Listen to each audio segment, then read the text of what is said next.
ជំរាបសួរបងប្អូនទាំងអស់គ្នាថ្ងៃនេះខ្ញុំនឹងបង្ហាញពីរបៀបធ្វើនំក្រេបដែលមានរសជាតិផាសសិននំនេះអាចនឹងរៀងពិបាកធ្វើបន្តិចដោយសារតែវាមានច្រើនដំណាក់កាលហើយក៏ប្រើពេលយូរសមផងដែរហើយចំណែកឯរសជាតិវិញគឺជូរអែមឆ្ងាញ់ចំពោះបងប្អូនដែលចូលចិត្តរសជាតិរបស់ផ្លែផាសសិនហ្នឹងគឺអាចសាកល្បងធ្វើនំនេះបានបងប្អូនប្រកាសជាចូលចិត្តចំពោះរសជាតិនេះ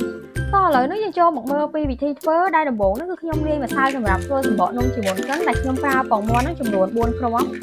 បន្ទាប់ពីដាក់ពងមាន់រួចហើយខ្ញុំដាក់អំបិលចំនួនកន្លះស្លាបព្រាកាហ្វេជាមួយនឹងស្ករស50ក្រាមចូលហើយកូរចូលគ្នារហូតទាល់តែស្ករសនឹងរលាយអស់បន្ទាប់មកទៀតគឺខ្ញុំដាក់ម្សៅមីចំនួន130ក្រាមចូលហើយកូរចូលគ្នារហូតទាល់តែចូលគ្នាបានសព្វល្អ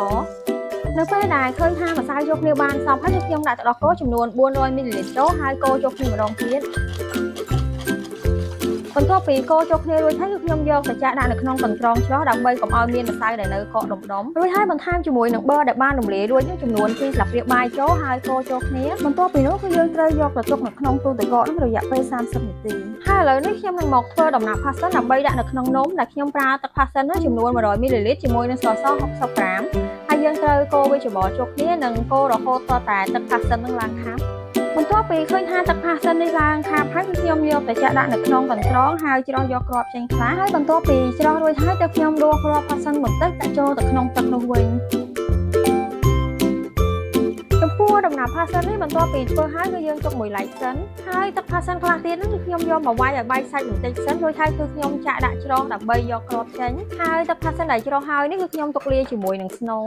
ហើយឥឡូវនេះគឺខ្ញុំនឹងមកធ្វើស្នូលដែលខ្ញុំប្រើពងក្រហមនេះចំនួន2គ្រាប់បន្ទាប់មកដាក់ស្ករសចំនួន50ក្រាមជាមួយនឹងអំបិល1/4ស្លាបព្រាកាហ្វេចូលហើយត្រូវកូររហូតដល់តែស្ករសនឹងរលាយអស់នៅពេលដែលកូរចូលគ្នាហើយស្កររលាយអស់ហើយគឺយើងយកម្សៅមីឬក៏ម្សៅនំខេកយកមកចាក់ចូលចំនួន20ក្រាមហើយត្រូវច្របល់វាចូលគ្នាឲ្យសព្វហើយនៅពេលដែលច្របល់ចូលគ្នាបានសព្វហើយគឺយើងទុកមួយឡែកសិនយើងយកទឹកដោះគោចំនួន150មីលីលីត្រយកមកដាក់កម្ដៅហើយនៅពេលដែលឃើញថាមានពពុះនៅជុំវិញឆ្នាំងគឺយើងអាចលើកឡើងបានរួចយកមកចាក់លាយជាមួយនឹងពងមាន់ដែលយើងបានលាយមុនហ្នឹងហើយចាក់វាបន្តិចម្ដងបន្ទាប់ពីចាក់ទឹកដោះគោអស់ហើយគឺយើងត្រូវកូរវារហូតដល់តែចូលគ្នាបានសព្វល្អបន្ទាប់មកទៀតគឺយើងយកវាមកចាក់ដាក់ចូលនៅក្នុងឆ្នាំងវិញហើយកូររហូតដល់តែឡើងខាប់ដោយបើកភ្លើងល្មមហើយនៅពេលដែលឃើញថាស្នូលរាងខាប់ហើយគឺយើងត្រូវបន្តកូររហូតដល់តែស្នូលហ្នឹងគឺរាងថ្លាបន្តិចទើបយើងឈប់កូរហើយនៅពេលដែលកូរស្នូលបានប៉ុណ្ណេះគឺយើងអាចឈប់កូរបានបន្ទាប់មកគឺខ្ញុំយកទឹកផាសសិនចំនួន25មីលីលីត្រយកមកចាក់ចូលរួចហើយកូរចូលគ្នាឲ្យសព្វបន្ទាប់ពីកូរចូលគ្នាបានសព្វហើយគឺយើងយកទៅដាក់នៅក្នុងចានមួយហើយយកថង់មកគ្របទុកចោលរហូតដល់តែស្នូលនេះត្រជាក់នេះគឺជា whipping cream ដែលខ្ញុំយកមកប្រើហើយខ្ញុំប្រើចំនួន300ក្រាមយើងត្រូវវាយ whipping cream នេះរហូតដល់តែឡើងខាប់បន្តិចសិន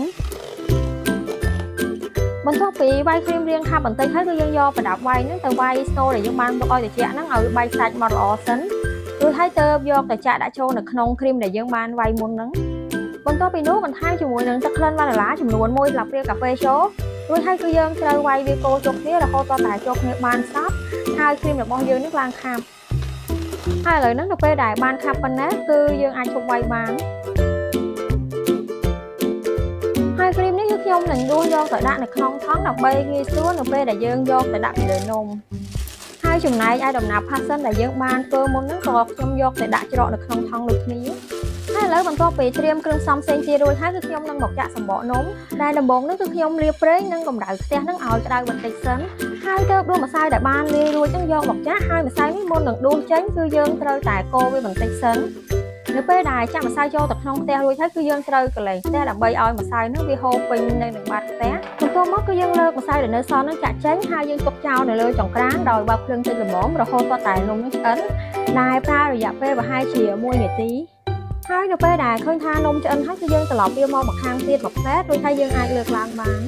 នំនេះប្រសិនបើបងប្អូនចង់បានសម្បកនំដែលរាងក្រាស់ហ្នឹងគឺបន្ទាប់ពីចាក់ម្សៅហើយមិនបាច់យកម្សៅដែលនៅសល់តែចាក់ចេញក៏បានដែរហើយដើម្បីឲ្យដឹងថានំឆ្អិនហ្នឹងគឺនៅពេលដែលយើងឃើញថាវារាងប៉ោងឡើងហ្នឹងគឺយើងអាចលើកត្រឡប់មកផ្នែកមកខាងទៀតបានហើយសម្បកនំនេះបន្ទាប់ពីចាក់រួចហ្នឹងគឺយើងត្រូវទុកឲ្យវាត្រជាក់ជាមុនសិនទើបយើងយកទៅវាជាមួយនឹងគ្រីម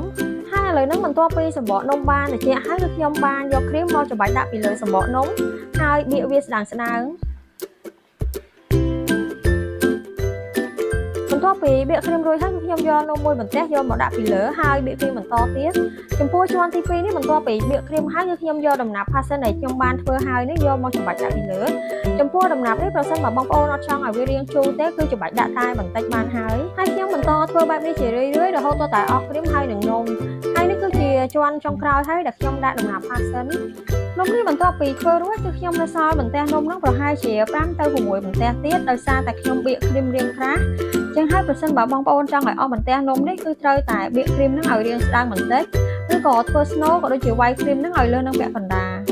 នំនេះបន្ទាប់ពីធ្វើហើយហ្នឹងគឺយើងត្រូវយកទៅទុកនៅក្នុងទូទឹកកកប្រហែលជា1ម៉ោងទៅ2ម៉ោងទើបធ្វើឲ្យរសជាតិរបស់នំនេះកាន់តែឆ្ងាញ់ហើយវីដេអូនៅក្នុងថ្ងៃនេះក៏ដល់ទីបញ្ចប់ប្រសិនបើមានកំហុសឆ្គងចំកន្លែងណាក៏សូមអធិស្ឋានហើយបើបងប្អូនចូលចិត្តវីដេអូនេះកុំភ្លេចជួយចុច like និង share វីដេអូនេះទៅកាន់បងប្អូននិងមិត្តភក្តិដទៃទៀតសូមអរគុណ